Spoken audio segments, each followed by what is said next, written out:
हुकूमत petrol pump मालिकान और dealers को कायल करने में कामयाब। मुल्क हुकूमत ने इनको लॉलीपॉप दिया हुआ है।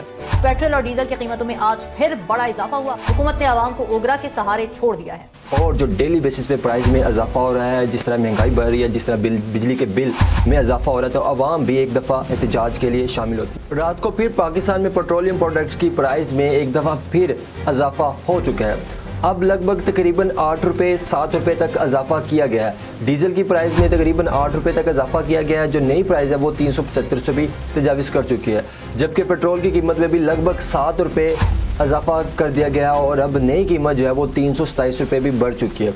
और इसके साथ साथ आप ओगरा की वेबसाइट पे भी चेक कर सकते हैं कि डेली बेसिस पे जो है वो प्राइस लिस्ट आ रही है।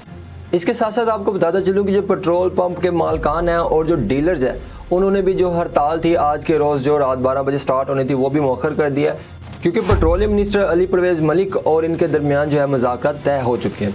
बेसिकली इनके 2 पॉइंट थे मेजर। एक ये था कि हमारा कमीशन जो है वो परसेंटेज बेस किया जाए, और दूसरी जानिब एक डेली बेसिस पे प्राइस में इजाफा वो ये मानना नहीं चाह रहे थे। ये चाह रहे थे कि जो मंथली बेसिस पे या वीकली बेसिस या 15 दिन बाद जो प्राइस में इंक्रीज़ या डिक्रीज़ आता है वही तरीक़ाकार दोबारा अरेंज किया जाए। दूसरा इनका सबसे बड़ा जो मुतालबा था कि हमारा जो कमीशन है वो जो है वो बढ़ाया जाए। 2022 से इनका जो कमीशन है वो 8 रुपये कुछ पैसे पे खड़ा है। ये चाह रहे हैं कि हमारा जो कमीशन है वो या तो 15 रुपये फ़िक्स कर दे या 8% कर दिया जाए। दूसरी तरफ मीडिया से गुफ्तगू करते हुए पेट्रोल पंप मालकान के एक इंफॉर्मेशन सेक्रेटरी ने यह भी कहा कि हुकूमत ने हमारे साथ ये मुज़ाकरा तय किया कि 14 दिन बाद जो है हम आपको यकीन दहानी करते हैं कि आपके कमीशन में जो है वो इजाफा किया जाएगा।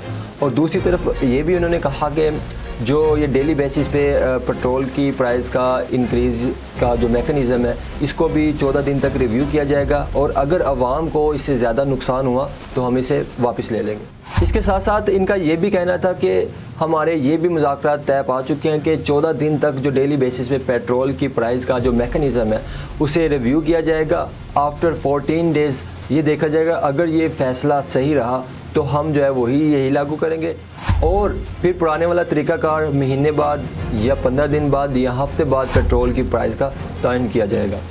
इस पूरी बात का लुब्बे-लुबाब ये है कि या तो 15 दिन बाद जो है इनका कमीशन परसेंटेज बेस पे कर दिया जाएगा, या जो फिक्स्ड की जो अफवाहें हैं कि 15 रुपये जो है वो पर लीटर इनका फ़िक्स किया जाए या 8%। या तो ये होगा तो या फिर ये होगा कि पेट्रोल की प्राइस जिस तरह पहले हफ्ते बाद या 15 दिन बाद या महीने बाद तय की जाती थी वही पुराना मैकेनिज़्म आएगा।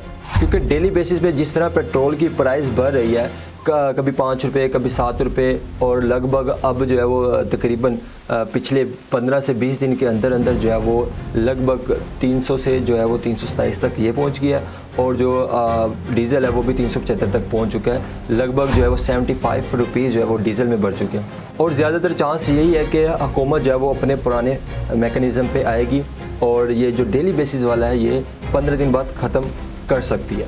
अगर पेट्रोल पंप मालकान हड़ताल करते तो चांस था कि अवाम भी इनके साथ खड़ी होती, और जो डेली बेसिस पे प्राइस में इजाफा हो रहा है, जिस तरह महंगाई बढ़ रही है, जिस तरह बिजली के बिल में इजाफा हो रहा है, तो अवाम भी एक दफ़ा एहतजाज के लिए शामिल होती। क्योंकि एक वाहिद रास्ता यही था कि अगर पेट्रोल पंप बंद हो जाते तो अवाम ने बाहर अल्टीमेटली निकल था।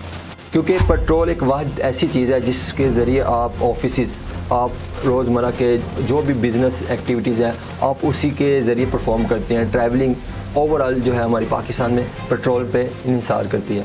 शायद ये हुकूमत को डर था कि अगर पेट्रोल पंप मालकान के साथ हमारे मुआहदे या मुज़ाकरात ना हुए तो शायद एक एहतजाजी सूरत पैदा हो सकती है और इनकी गवर्नमेंट के जाने का भी ख़तरा बढ़ सकता है। क्योंकि इस वक्त आवाम इतनी सताई है बिलों की वजह से, महंगाई की वजह से, पेट्रोलियम की जो प्राइस डेली बेसिस पे इंक्रीज़ हो रही है वो इतना सताई हुई है, और ये एक वाहिद हल था, यानी कि एक वाहिद तरीका था कि लोग एहतजाज में शामिल होते। क्योंकि जब पेट्रोल नहीं मिलेगा तो सारी एक्टिविटी एकदम से जो है वो ब्लॉक हो जाएगी, और शायद यही एक रास्ता था कि आवाम जो है वो एहतजाज करने के लिए निकलती।